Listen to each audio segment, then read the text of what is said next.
Hello, I'm Philip Jamieson. I wanted to take a few minutes and talk with you about a recent change to family court law in South Carolina. About 4 or 5 years ago, the Supreme Court came out with a ruling which changed the family court arena significantly. Prior to that, a divorced spouse was able to go into court, force their ex-husband or wife to contribute to college expenses for their children. The Supreme Court decided that that was unconstitutional and banned family court judges from issuing such orders. That went along for several years. The Supreme Court has now reconsidered that position and issued an order overturning the order that overturned the previous order.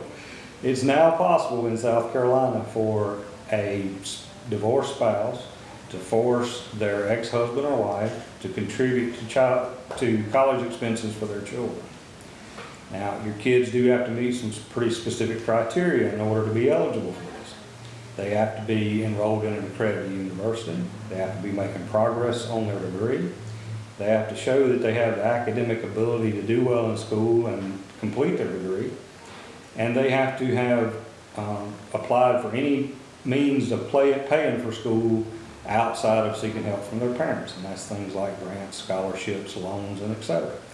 But assuming your children meet those criteria, it's now possible for you to file an action to go into court and force your ex-spouse to contribute to college expenses for his or her children. Obviously, you have to have a spouse who has the financial ability to do so.